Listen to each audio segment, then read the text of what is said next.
여러분 안녕하세요. 자, 달력을 한번 보실까요? 오늘은 2020년 5월 22일입니다. 지금 시장이 그야말로 엄청난 패러독스, 그러니까 역설의 한가운데를 지나가고 있거든요. 한쪽에서는 주식시장이 미친 듯이 끌어오르며 파티를 벌이고 있는데 정작 다른 한쪽에서는 중앙은행들이 금리를 꽁꽁 얼려놓고 요지부동입니다. 도대체 이 기이하고 모순적인 충돌이 뭘 의미하는지 오늘 저와 함께 하나하나 짚어보시죠. 자, 먼저 이 숫자부터 한번 보시겠습니다. 52,085.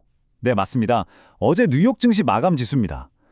다우 지수가 드디어 사상 처음으로 5만 선을 시원하게 뚫어버리면서 최고치를 경신했습니다. 진짜 믿기지 않는 숫자죠? 그동안 시장을 짓누르던 미국과 이란 사이의 지정학적 리스크가 협상 기대감으로 싹 걷히면서 시장이 지금 역대급 환희에 휩싸여 있습니다. 말 그대로 축제 분위기인 거죠? 그런데 우리 한국 시장은 여기서 한술 더 뜨고 있습니다. 무려 7,800, 코스피가 7,800이라는 정말 폭발적인 숫자를 찍었습니다. 그동안 시장을 좀 조마조마하게 만들었던 삼성전자 노사 갈등, 다들 기억하시죠? 이게 무려 10.5%라는 파격적인 성과급 지급으로 극적 타결이 됐습니다. 10.5%라니 진짜 엄청난 수치잖아요?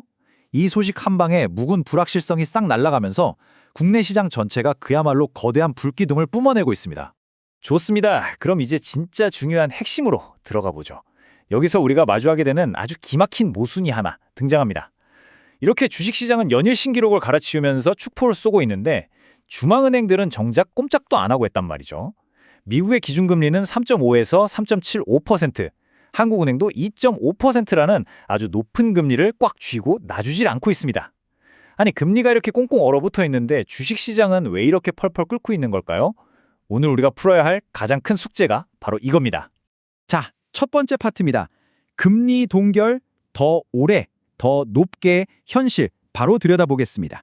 지금 거시경제 분위기가 심상치 않습니다. 우리가 그토록 목 빠지게 기다리던 금리 인하라는 단어는 이제 글로벌 경제 캘린더에서 완전히 증발했다고 보셔도 무방합니다. 앞으로의 일정을 쭉 한번 짚어볼까요? 지난 4월에 금리를 동결했던 연준, 그리고 역사적인 바로 오늘 2026년 5월 22일은 케빈 워시 신임 연준 의장이 공식 취임하는 날입니다. 그런데 워시 의장이 취임하자마자 받아든 성적표가 뭐냐?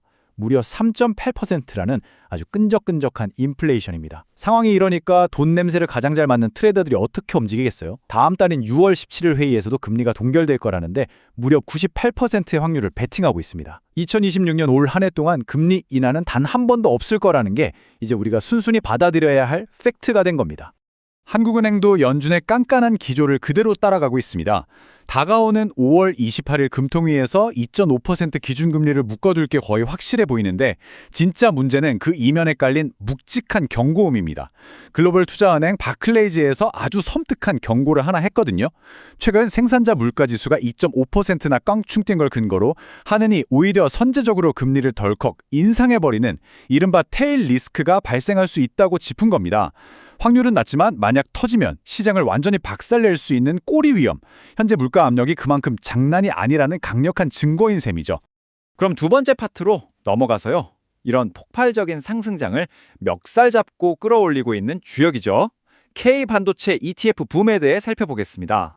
아니, 금리가 이렇게 높고 물가 압력이 센데 도대체 우리 시장은 어떻게 이런 불장을 유지하고 있을까요? 바로 이 숫자에 답이 있습니다. 300조 원. 네, 대한민국 ETF 시장에 몰려든 순자산 규모입니다. 정말 어마어마하죠?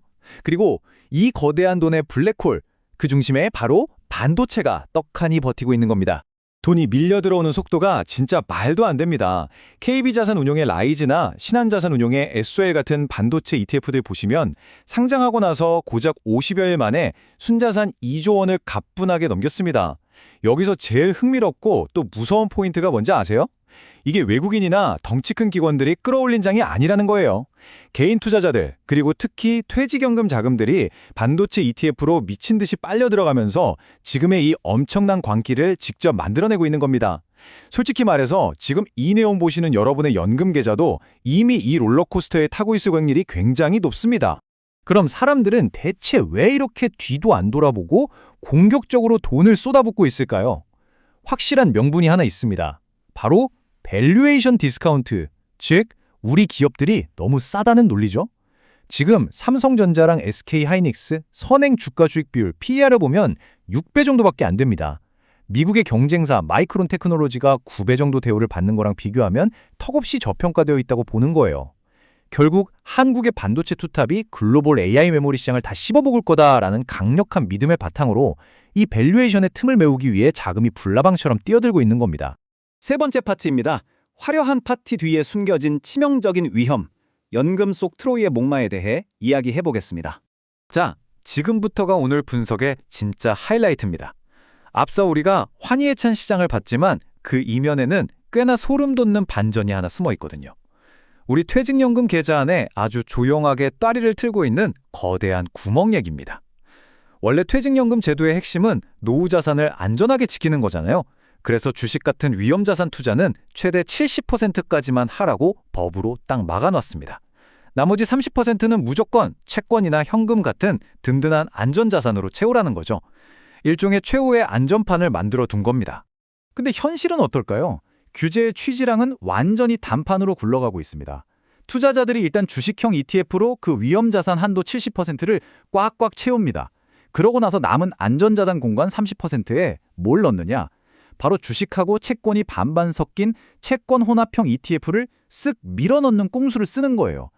이 50대 50 혼합형 ETF가 안전자산의 탈을 쓴 트로이의 목마 역할을 하면서 실제 연금 계좌의 주식 비중을 무려 85%까지 무리하게 쫙 끌어올려버립니다.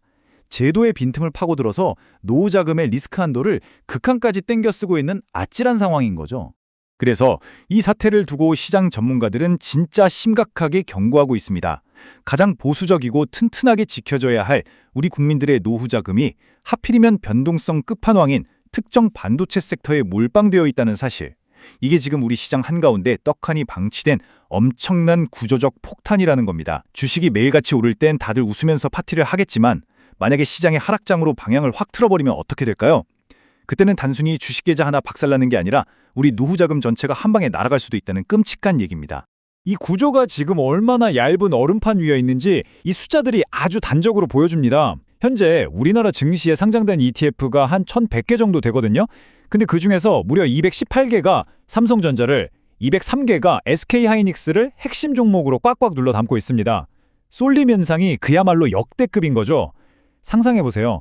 만약에 글로벌 AI 트렌드가 살짝 주춤하거나 이 두 기업이 흔들린다면 그 충격은 절대 이 두 종목의 하락으로 안 끝납니다. 이 300조 원짜리 거대한 ETF 생태계 전체로 도미노처럼 걷잡을 수 없이 퍼져나갈 수밖에 없는 아주 뼈대부터 아슬아슬한 구조라는 겁니다. 그런데 하필이면 역사적인 날인 바로 오늘 2020년 5월 22일 이 불붙은 시장에 아예 휘발유통을 들이붓는 일이 벌어졌습니다. 삼성전자와 SK하이닉스를 기초자산으로 하는 단일 종목 레버리지 ETF가 오늘 한국 시장에 공식적으로 상장해버린 거죠. 안 그래도 쏠림이 심해서 툭 치면 쓰러질 것 같은 판에 위아래로 2배씩 널뛰는 레버리지 투기 자금까지 가세하게 된 겁니다. 이거는 가뜩이나 과열된 시장에 극단적인 변동성을 더하는 거고요. 앞서 말씀드렸던 한은의 금리 인상 같은 예측 불가능한 꼬리 위험이 터졌을 때 그 파괴력을 몇 배로 증폭시킬 가장 치명적인 뇌관이 될 겁니다. 자, 이제 마지막으로 우리가 스스로에게 꼭 한번 물어봐야 할 아주 도발적인 질문을 던지면서 오늘 시간을 마무리하겠습니다. 지수는 매일같이 신기록을 갈아치우고 우리의 퇴직연금까지 연결된 수백조 원의 돈이 레버리지까지 일으켜가며 반도체라는 블랙홀로 끝없이 빨려 들어가고 있는 지금, 우리는 과연 인류 역사상 이후에 없는 AI 슈퍼사이클의 찬란한 황금기를 신나게 즐기고 있는 걸까요? 아니면 우리도 모르는 사이에 이미 카운트다운을 슈탁해버린 거대한 ETF 버블 붕괴의 fak탄 돌리기를 하고 있는 걸까요? 2026년 5월 20일 오늘 이 눈부신 강세장 뒤에 숨겨진 서늘한 진실을 여러분도 꼭 한번 냉정하게 직시해 보시기 바랍니다. 오늘 준비한 내용은 여기까지입니다. 함께해 주셔서 감사합니다.